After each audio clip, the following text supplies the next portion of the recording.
कि हमें India block इसलिए तार तार हो रहा है क्योंकि रिजिडिटी है कहीं ना कहीं वो चीज। तो क्या आपको नहीं लगता इस सिमत में भी हम कहाँ रिजिड हैं?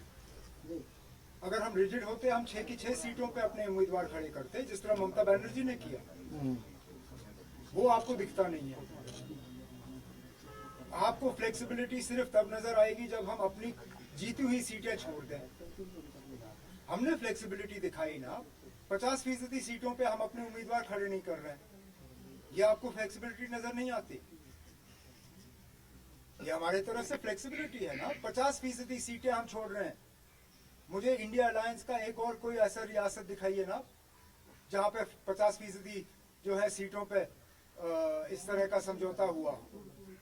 6 सीटों में से 3 सीटों पे हमने कहा है कि हम अपने उम्मीदवार खड़े नहीं करेंगे। ये आपको रिजिडिटी नजर आती है? इसमें कहाँ की रिजिडिटी है? और मुझे ये बताइए ना, किस रियासत में कांग्रेस का, इंडिया अलायंस का कोई एलाय उन्होंने अपनी जीती हुई सीट अलायंस के लिए छोड़ी हो? बताइए मुझे। वेस्ट बंगाल में तो ममता बनर्जी ने कांग्रेस की जीती हुई सीट कांग्रेस के लिए नहीं छोड़ी।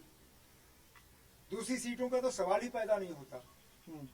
हम 3 सीटों पे जो है कांग्रेस के साथ समझौता करने के लिए तैयार हैं और आप कहते हो कि रिजिडिटी नहीं होनी चाहिए। ये कहाँ की रिजिडिटी है? 50% ना। मुझे और कोई कह रहा हूँ, आप मुझे कोई और रियासत दिखाइए जहाँ पे 50%। कांग्रेस ये कह रही है, एक मिनट, कांग्रेस ये कह रही है कि हम जान देना चाहते थे पीडीपी को, लेकिन क्योंकि जम्मू उधमपुर और लद्दाख में उनकी। मैं माफी चाहता हूँ ना, कांग्रेस कौन होती है देने वाली?